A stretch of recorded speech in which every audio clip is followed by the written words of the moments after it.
suis. Je suis fils de Mandingue, du Mandingadou, de Simbandi Brassou. Je slame l'amour par les timbres de la voix du Kasso. Je suis le slameur de l'hilaire, du ngos-ngos, du soleil ardent. J'ai l'espoir dans le ventre, je mords la vie à pleines dents. Vous verrez Sunyata dans mes poèmes si vous les tournez. Je slame en samouraï, appelez-moi Slamori Touré. Le teint grippé par les étoiles, pourtant je suis pas une star. J'ai épousé l'intégrité jusqu'à ce que l'amour me répare. Quand mes mots que je pétris pénètrent vos poitrines et qu'ils s'extasient par cette langue que je parfume, que s'enflamment mille couleurs dans l'arc-en-ciel de vos âmes, soyez les bienvenus dans mon univers de slam.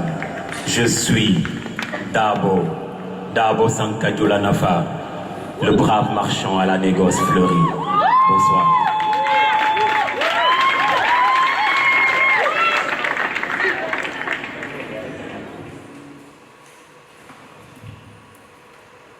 Le vieux sage au visage de mage m'avait dit: prends garde au jour où le soleil sera flétri, quand les oiseaux nous ont.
Le vieux sage au visage de mage m'avait dit: prends garde au jour où le soleil sera flétri, quand les oiseaux aux oreilles de la terre chanteront de tristes requiem, quand la beauté ne sera plus qu'une image d'elle-même, quand ce qui apaise l'âme dans nos forêts ne sera qu'un mirage, quand les petites merveilles auront l'amertume d'un mauvais présage, alors la nature cessera de nous rendre hommage. Enfant, je courais crasseux dans les ruelles de ma Casamance, pieds nus pour saluer les fourmis. Je me réfugiais au cœur de la forêt, petit homme parmi d'immenses arbres. En écoutant le silence faire sa prêche, j'aimais cet instant où le soleil, à travers les feuillages touffus, venait me sourire. Je courais teigneux à travers les sillons des rizières. Je baignais mon corps agité dans les délices du lac où les circoncis se purifiaient l'âme pour entrer à la case des hommes. Le soir, je rejoignais ma petite famille. Épuisés, on s'épousait autour des caresses d'un bol d'air et au rythme des crépitements du bois mort, on portait autant de rêves que ne reflétait d'étoiles le feu qui nous réchauffait. La lune, quand elle sortait, se trémoussait comme une perle de pluie sur mon front rêveur. Au fond, ces heures de mon enfance sont les plus éternelles. Elles datent de quand je pouvais me baigner dans une étendue d'eau de sel. Aujourd'hui, le lac n'est qu'une relique asséchée, une réplique du désert. Le soleil est en colère, la lune se cache pour pleurer et la forêt se rétracte.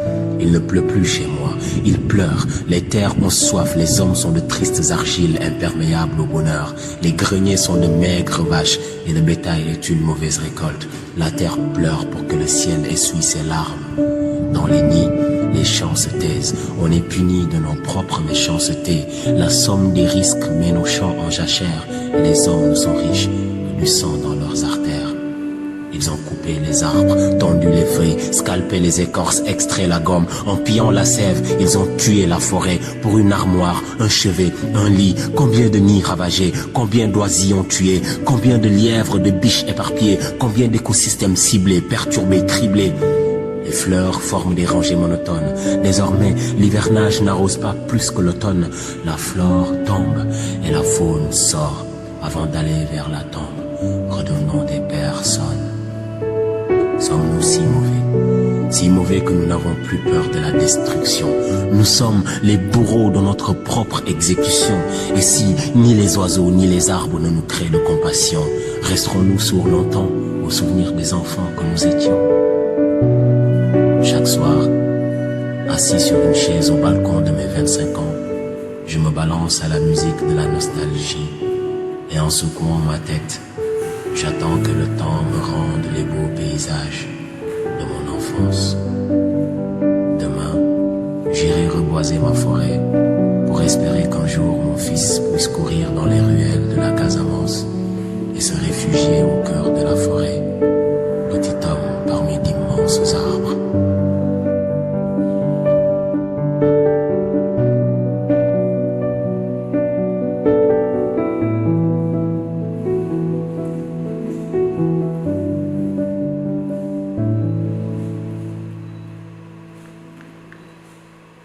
Le vieux sage au visage de mage m'avait dit: prends garde au jour où le soleil sera flétri, quand les oiseaux aux oreilles de la terre chanteront de tristes requiem, quand la beauté ne sera plus qu'une image d'elle-même, quand ce qui apaise l'âme dans nos forêts ne sera qu'un mirage, quand les petites merveilles auront l'amertume d'un mauvais présage, alors la nature cessera de nous rendre hommage.